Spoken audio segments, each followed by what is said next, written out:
radio host Art Bell asked the former Jesuit priest Malachi Martin about why the Vatican had muscled its way onto Mount Graham and what it was they were looking for in deep space. Malachi Martin's response ignited a firestorm of speculation. All right, Father, the Vatican has a very, very great deal of power. That's right.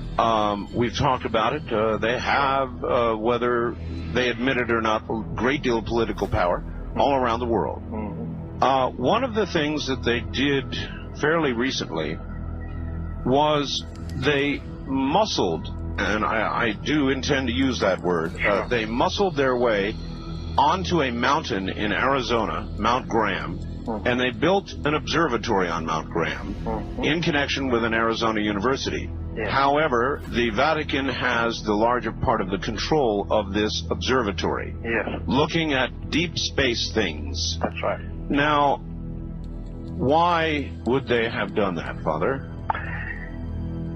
Because the mentality amongst those who at the higher levels, the highest levels of Vatican administration and Vatican geopolitics know that now knowledge of what's going on in space and what's approaching us could be of great import in the next 5 years, 10 years. Carefully and well-chosen words, Father. Thank you. This guy was no Johnny-come-lately. Malachi Martin worked under 3 popes, was favored by them. He was a formidable polyglot. He could speak 17 languages, and he could translate most extinct languages. He was the first guy that broke the news about how hundreds of young boys were being molested by what he called Luciferians, satanic priests. That he said reached all the way to the highest levels of the Vatican among the College of Cardinals. And at the time, you know, Jesuits and others were saying he's a chronic liar, he's making all this stuff up. Well, history proves that he was actually telling the truth. What was he right about with regards to Mount Graham? In 2009, the Vatican abruptly called an astrobiology study week. But what was the subject matter? If you go back and Google this and read, they really only had one objective. They brought in 30 of the world's top astronomers. They brought in theologians to ask one question. What will the impact on faith, on religion be, given the disclosure or the discovery of advanced extraterrestrial intelligence? 90 days later, the Royal Academy. Now, this is the oldest scientific body in the world. They convene, call all of the scientists from around the world, including astronomers from the Vatican. And what do they want to talk about? Exactly the same thing, the detection of extraterrestrial intelligence and the impact on society. Well, we were wanting to get to the bottom of all of that. Why are they saying the things that they're saying? And so Chris Putnam and I decided that the only way that we could know for sure was we had to go to the Jesuits ourselves. We had to go to their astronomers, and specifically, if any way possible, we had to go to the top of Mount Graham. We get to the top of the mountain. We went first to the Vatican's Advanced Technology Telescope. We met with the Jesuit who was on duty. We asked him about Malachi Martin. We asked him about Corrado Balducci. We asked him why Jose Funes was out there saying we would baptize aliens. We have all of this on film.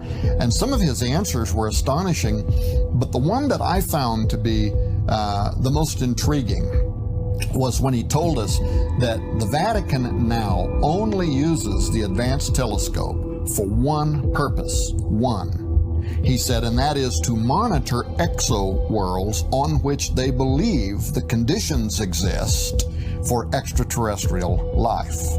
Now, that might have been a real tell about what it is they're watching on the top of that mountain that they think might be approaching the Earth, as Malachi Martin said. So we spend the morning there. But we also had a second agenda while we were there, because the Vatican's Advanced Technology Telescope is only one of 3 telescopes.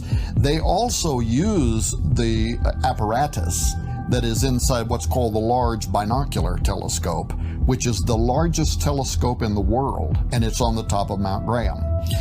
So we left the VAT. We walked up to the top of the mountain where exists the Large Binocular Telescope, and that place was buzzing.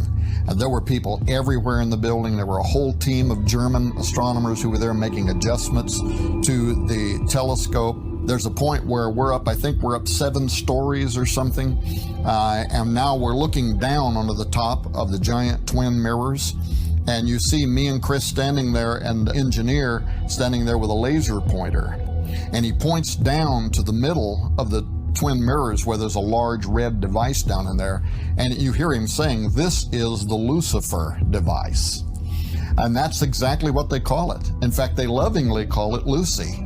And they are constantly monitoring things with the Lucifer device. Now, they would not allow us to see what the Lucifer device was watching, but we were told that it was very specifically monitoring something in deep space. They were very cryptic about it. Again, seemed to be echoing what Malachi Martin had said, that they were watching a specific something that is approaching the Earth. We were also astonished that day when we went inside the control room, and here's all these banks of monitors with images of deep space, and as the engineer is talking about the Lucifer device and deep space and all that, he just blurts out something that we didn't even ask. And he starts talking about how sometimes they have to wait for all of the UFOs to get out of the way so that they could look at other things in space. And we were astonished by that, because we had intended not to even ask that question, but without asking, what the engineer is telling us is that it was so crowded with essentially an armada of UFOs that they had to literally sit there for hours waiting for these UFOs to move out of the way in very deep space so that this guy could focus on this one part of this exo world. And we have a lot of this on film. He's just telling us this stuff. So we were really astonished how it's almost like another UFO. And they're not talking about space debris and asteroids. They're talking about what appear to be intelligently operated craft of some type that evidently filled deep space. When we came down off the mountain, I was immediately contacted by a member of the Apache Nation.